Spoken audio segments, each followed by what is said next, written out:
ભાયલી ડીમાર્ટમાં બગડેલું દહીં વેચતા ગ્રાહકોમાં રોષ.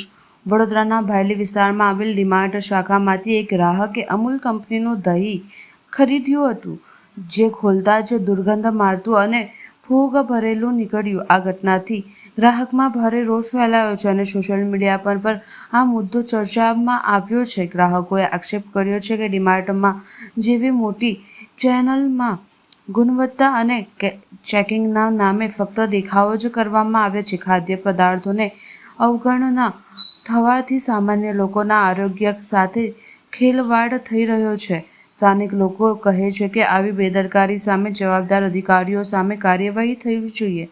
ગ્રાહકોએ ફૂડ એન્ડ ડ્રગ્સ ડિપાર્ટમેન્ટમાં ફરિયાદ કરવાની તૈયારી દર્શાવી છે. આરોગ્ય વિભાગે પણ આ મુદ્દાને ગંભીરતાથી લઈને નમૂના ચકાસવા જોઈએ, જેથી આવી માંગ ઉઠી હતી. ગ્રાહકોએ અપીલ કરવામાં આવી છે કે ખાદ્ય પદાર્થો ખરીદતા જ પહેલા તેની એક્સપાયર અને ગુણવત્તા ચકાસવી જરૂરી છે. આ ઘટનાએ શહેરમાં મોટો વિવાદ ઊભો કર્યો છે અને ડીમાર્ટ તથા સંબંધિત બ્રાન્ડ માટે ગ્રાહક સુરક્ષા અંગે સવાલો ઊભા કર્યા છે.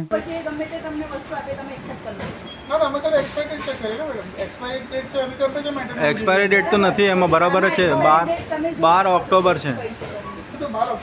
हाँ 12 સપ્ટેમ્બર 2025 તો આટલું બધું ખરાબ છે। તારીખે બની ને 21 તારીખે ખાલી 5 દિવસમાં આટલું બગડી શકે છે।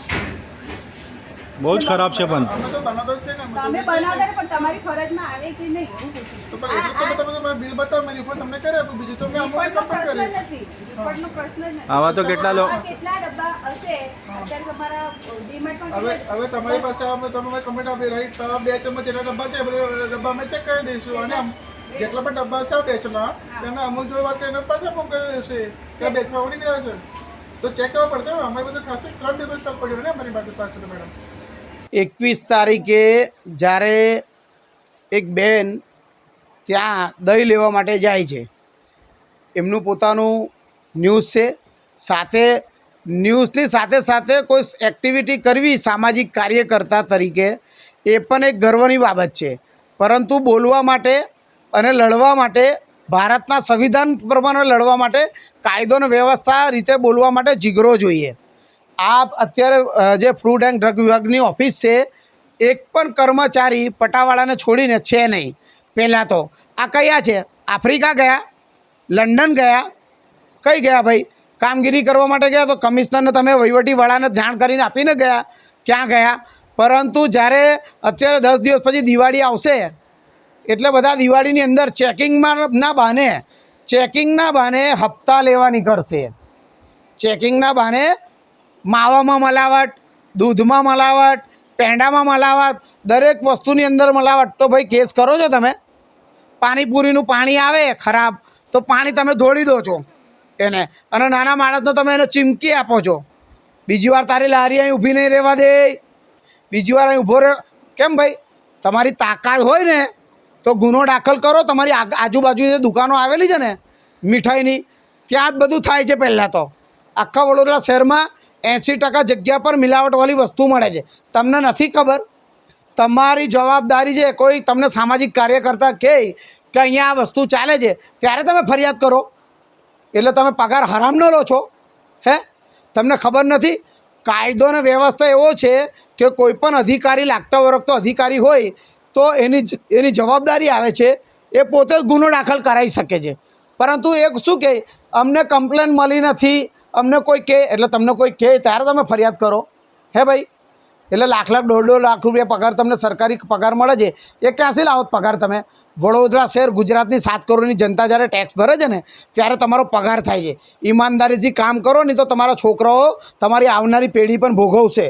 એટલું બધું ના કરો કે પેલો નારાજ થઈ જાય, અને નારાજ થઈ જાય ને તો પછી કોરોના, ધરતીકંપ, પૂર આ બધું આવે અને તમારા બધા જે કરપ્ટરો છે ને બધા તમારા બાળકો તે પૂરમાં તણાઈ જશે ભાઈ, બરાબર છે ને, મરી જશે। એટલું બધું ના કરો કે પેલો નારાજ થઈ જાય, કેમ કે વડોદરા શહેરમાં તો તમે કોઈનું સાંભળતા જ નથી, અધિકારીઓ નથી સાંભળતા। પેલા આપણા ગૃહમંત્રી હર્ષ સંઘવી સાહેબ એવું કહેતા હોય કે કોઈ પણ અધિકારીને ફોન કરો, ના ઉઠાવે ને તો સીધો મને ફોન કરો। અધિકારી ફોન નહીં ઉઠાવતા, તમે નથી ઉઠાવતા ભાઈ, બરાબર છે. માનનીય પ્રધાનમંત્રી મોદી સાહેબના નામ પર વોટ લઈ અને નેતાઓ ફોન નથી ઉઠાવતા. તમે ભાઈ વાત જ ના કરો ને તો મહેરબાની કરીને બે હાથ જોડીને કહું છું. પરંતુ જે ભાયલીની અંદર ડીમાર્ટ છે એ સામાજિક કાર્યકર ને પ્રેસ રિપોર્ટર તરીકે એમની ફરજ છે તેમને નિભાવી અને ફૂડ એન્ડ ડ્રગ વિભાગના અધિકારીઓને કહેવા માગું છું, ભાઈ તમે એના પર એક્શન લેશો કે હાથ થસડશે તમારા. કેમ કે મોલ તો 500 કરોડનું મોલ આવે છે, 300-400 કરોડનું મોલ આવે. બધાની અંદર બધા પાર્ટનરશિપમાં હોય છે અંદર. તો કોણ પાર્ટનર છે અને કોની પાર્ટનરશિપ છે અને આ મોલની અંદર જે પણ લોકો જે ડેટ પતી ગઈ છે એ લોકો વેચી રહ્યા છે, લોકોના શ્વાસ જોડે ચેડા થઈ રહ્યા છે, એની સંપૂર્ણ રીતે તપાસ કરવામાં આવે અને તપાસ કરો અને તમારા હાથ થસડે ને તો મને બોલાવજો. હું ફ્રી ઓફ ચાર્જ તમારી પાસે આવીશ તમને મદદ કરવા માટે. તો આજે ફૂડ એન્ડ સેફ્ટીના જે ઓફિસર છે જે કાયદાનું ભાન કરાવે છે, એ કાયદાનું ભાન ફક્ત લારી ગલ્લા કે દુકાનવાળા પૂરતું જ છે? દુકાન પૂરતું જ છે અને જાતના લાયસન્સ હોય છે, પરંતુ 80% પહેલાં તો લાયસન્સ હોય જ નહીં. કોઈની પાસે હોતા જ નથી લાયસન્સ. અને ક્યાંક કશું થાય ને, કોઈને કદાચ કોઈ દૂધ પીવાથી, દહીં ખાવાથી, પેંડા ખાવાથી કદાચ કોઈ બીમાર પડી જાય અને ડૉક્ટર એવું કહી દે ને કે આનાથી આ વસ્તુ થઈ હતી, ત્યારે ધમધમાટ ચાલુ કરી દેશે. જાણે વડોદરા શહેરમાં એવું લાગે ઓહો સરકારી કર્મચારીઓ કામગીરી ચાલુ કરી દીધી ફૂડ એન્ડ ડ્રગ વિભાગે, અને 2 દિવસ પછી પાછું જેવું હશે ને એવું. કેમ? હપ્તા ચાલે છે, હપ્તા. આ એક સત્ય જ છે. અને સરકારી કર્મચારીઓની પ્રોપર્ટી મારી સામું કોઈ પડે તેમને બતાવીશ પછી. અને જે ઈમાનદાર છે એને ડરવાની જરૂર નથી, જે નથી ઈમાનદાર ને એને તો ડરવાની યોગેન્દ્ર બારોટથી જરૂર છે જ. કારણ કે તમે તો ઉપરવાળાને નારાજ કરી દીધો છે. એટલું બધું બનાવ્યા જ કરો, જાણે પૈસા ના ખાવાના હોય. કોઈનું સાંભળતા જ નથી. તમારા ગાડીમાં બેસવાનું, તમારી સરકારી ગાડીમાં બેસવાનું, અમારા પૈસાનું ડીઝલ લેવાનું અને ત્યાંથી પછી તમારા ઘરે જવાનું, ઘરેથી પાછા ઓફિસમાં આવવાનું. આ જ કામ તમે કરો છો ને વડોદરા શહેરની જનતાને તેમને કંઈ પડી જ નથી. આપ શું કહેશો કે આપણા આ સંદેશો આપ્યા પછી ફૂડ એન્ડ ડ્રગના જે ઓફિસર છે, કોઈ પણ અધિકારી છે, શું એક્શન લેશે, કાયદાકીય પગલાં લેશે? વડોદરા શહેરના સામાજિક કાર્યકર્તાઓ બધા ભેગા થઈ જાય. આરટીઆઈ કરવાનું તો કરવાની જ, પરંતુ સરકારી અધિકારીઓ સાથે વડોદરા શહેરના નેતાઓ જે 5 વર્ષમાં કરોડપતિ થઈ જાય છે તેમની આરટીઆઈ કરો. લોકો મોટા વિલામાં જતા રહ્યા 5 વર્ષમાં. સરકારી કર્મચારીઓનો પગાર બંધ કરી, જે પેન્શન છે પેન્શન બંધ કરી દીધું. સરકારી કર્મચારીઓનું પેન્શન બંધ કરી દીધું. પાલિકામાં જે લોકો નોકરીઓ કરે છે, જે અહીંયા સિક્યુરિટીમાં નોકરી કરે છે કોન્ટ્રાક્ટમાં, એમને તમે ભાઈ આ હવે દિવાળી આવશે, તમે એમને બોનસ આપશો? આપે છે બોનસ? નહીં આપતા બોનસ. એમને બોનસ આપો ને, એમના બૈરી છોકરા નહીં ના, એમને નહીં આપવાનું.